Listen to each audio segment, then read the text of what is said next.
Selamat datang di Erwin Tametompo Channel. Salam dari kami di Talaut, Tapal Batas Utara NKRI. 4 Jenderal TNI dengan pengalaman tempur terbaik di Kopassus.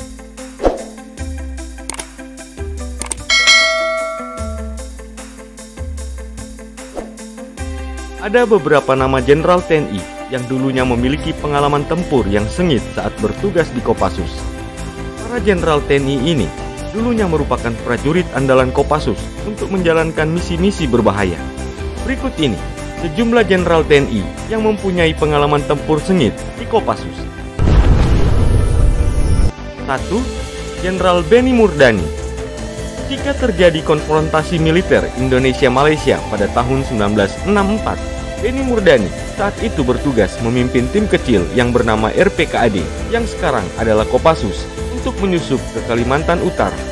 Aksinya yang tak kalah fenomenal adalah saat ia menyusup di antara para prajurit Kopassus dan turut serta dalam operasi pembebasan pesawat Woyla. Tragedi pembajakan pesawat DC-9 Woyla merupakan peristiwa terorisme pertama dalam sejarah maskapai penerbangan Indonesia. Dilansir dari buku Benny Murdani yang belum terungkap, terbitan PT Gramedia, saat itulah Kopassus memperlihatkan kehebatannya. Kala itu, pasukan yang diterjunkan adalah pasukan Grup 1 Kopasanda. Operasi tersebut dibawa Komando Kepala Pusat Intelijen Strategis, yakni Letnan Jenderal TNI Benny Murdani. Adapun Letkol Infanteri Sintong Panjaitan ditunjuk menjadi pemimpin operasi di lapangan. Pada hari Selasa tanggal 31 Maret 1981, sekitar pukul 02.30 waktu Indonesia Barat, pasukan Kopassus mulai bergerak setelah mendapatkan persetujuan dari pemerintah Thailand. Sekitar pukul 02.00, tim bergerak mendekati pesawat dengan menaiki mobil VW Komi. Berjarak sekitar 500 meter dari ekor pesawat, para pasukan pun mulai berjalan kaki. Saat itulah Benny Murdani menyusup ke barisan tim Ahmad Kirang. Penampilannya berbeda dari yang lain. Benny Murdani memakai jaket hitam dan menenteng pistol mitrailleur. Letkol Infanteri Sintong Panjaitan yang menjadi pemimpin operasi lapangan menjelaskan bahwa kehadiran Benny Murdani itu di luar skenario. Ini di luar skenario, ujar Sintong Panjaitan dalam buku Perjalanan Seorang Prajurit Para Komando. Namun pada akhirnya, Sintong membiarkan Benny Murdani untuk tetap dalam pasukan. Setelah pesawat berhasil dikuasai pasukan Kopassus, Benny Murdani lagi-lagi melakukan aksi tak terduga. Benny Murdani tiba-tiba masuk ke pesawat sambil menenteng pistol bersama Kolonel Teddy. Benny Murdani kemudian menuju kokpit dan menyuruh Teddy untuk memeriksa panel elektronik Woyla. Setelah dinyatakan aman dari ancaman bom yang diaktifkan melalui sirkuit pesawat, Benny Murdani lantas mengambil mikrofon. "This is 206, could I speak to Yoga please?" kata Benny. Yoga Sugomo yang berada di ruang krisis center di menara bandara pun merespon. "Operasi berhasil, sudah selesai semua," ujar Benny melapor. Operasi pembebasan itu berjalan sukses. 2. Jenderal TNI AM Hendro Priyono. Menurut biodata yang tertera dalam Wikipedia, Jenderal TNI Purnawirawan AM Hendro Priyono mengawali karir militernya sebagai komandan peleton di Kopassus. Hendro Priyono lahir di Yogyakarta pada tanggal 7 Mei 1945. Beliau merupakan seorang tokoh intelijen dan militer Indonesia. Beliau juga merupakan Kepala Badan Intelijen Negara pertama dan dijuluki The Master of Intelligence karena menjadi profesor di bidang ilmu filsafat intelijen pertama di dunia. Selama berkarir di dunia militer, Jenderal TNI Purnawirawan AM Hendro Priyono terlibat dalam sejumlah operasi yang membesarkan namanya. Beliau dikenal sebagai penuntas insiden bersejarah peristiwa Talang Sari 1989. Sebelum peristiwa Talang Sari tahun 1989, AM Hendro Priyono juga pernah melakukan aksi heroik untuk bertempur dengan pasukan gerilya rakyat Sarawak atau PGRS dan pasukan rakyat Kalimantan Utara atau PARAK. Awalnya, pemerintah Soekarno sengaja membentuk pasukan gerilya saat konfrontasi Indonesia-Malaysia pada tahun 1963 sampai 1966. Kedua pasukan itu pun dilatih secara khusus oleh TNI di Surabaya, Bandung, dan Bogor.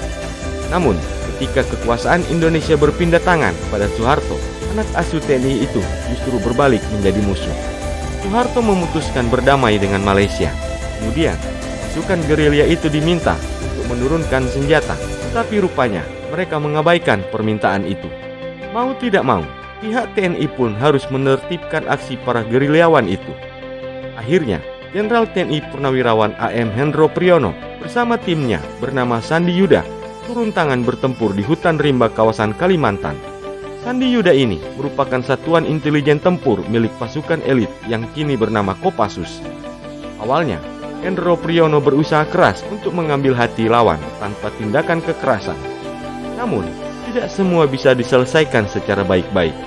Pada akhirnya, pilihan terakhir pun harus dilakukan oleh tim Sandi Yuda, yakni menggunakan tindakan kekerasan. Perlawanan yang membekas di ingatan AM Hendro Priyono, yakni berduel dengan Hasan, yang juga komandan PGRS. 3. Letnan Jenderal TNI Purnawirawan Prabowo Subianto.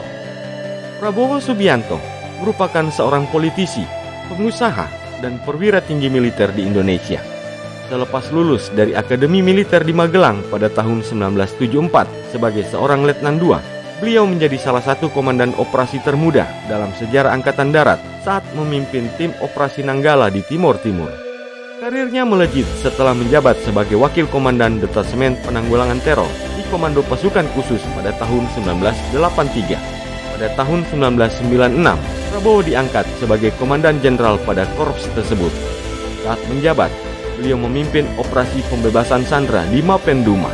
Dilansir dari buku Sandra, 130 hari terperangkap di Mapenduma.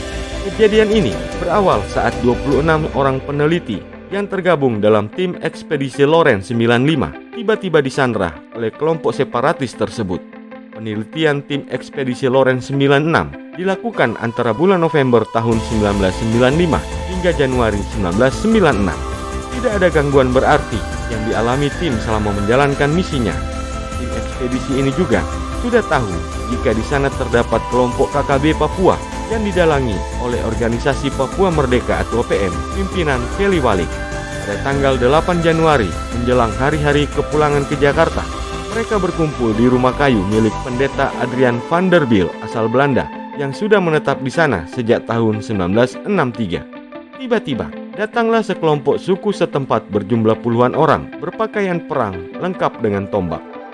Tidak hanya itu, salah satu dari mereka diduga sebagai komandan membawa senapan laras panjang M16 yang diacung-acungkan dan sesekali ditembakkan ke udara. Berita penyanderaan tim Loren mulai beredar di media massa dan menjadi berita besar hingga ke Jakarta, bahkan dunia. Pemerintah Indonesia segera meminta ABRI atau TNI waktu itu untuk melakukan penyelamatan. Komandan Jenderal Kopassus saat itu, yakni Mayor Jenderal TNI Prabowo Subianto, diputuskan untuk memimpin misi penyelamatan. Beberapa satuan TNI lainnya, seperti pasukan Kostrad, juga dilibatkan dalam misi penyelamatan ini. Sekitar 5 bulan berlalu, misi pembebasan tim Lawrence yang disandra oleh KKB Papua, pimpinan Kelly Walik, belum juga membuahkan hasil. Setelah berbagai upaya dilakukan, tim Kopassus dan Kostrad berhasil menuntaskan misinya pada tanggal 9 Mei 1996. Tim gabungan Kopassus dan Kostrad itu akhirnya berhasil menyelamatkan para sandera, kecuali 2 orang, yaitu Nevi dan Mateis yang gugur di tangan keganasan para OPM. 4. Letnan Jenderal TNI Purnawirawan Doni Monardo. Doni Monardo yang merupakan Jenderal Bintang 3 ini pernah memimpin operasi penyelamatan sandera oleh kelompok perompak Somalia. Kala itu, TNI Angkatan Darat, TNI Angkatan Udara dan Angkatan Laut bergabung dalam operasi pembebasan sandera tersebut di tahun 2011 silam. Operasi penyelamatan ini berawal saat kapal MV Sinar Kudus yang dioperasikan oleh PT Samudra Indonesia dibajak di perairan Laut Arab. Peristiwa pembajakan itu terjadi pada tanggal 16 Maret 2011. Kapal yang bermuatan ferronikel ini berlayar dari Sulawesi menuju Rotterdam, Belanda.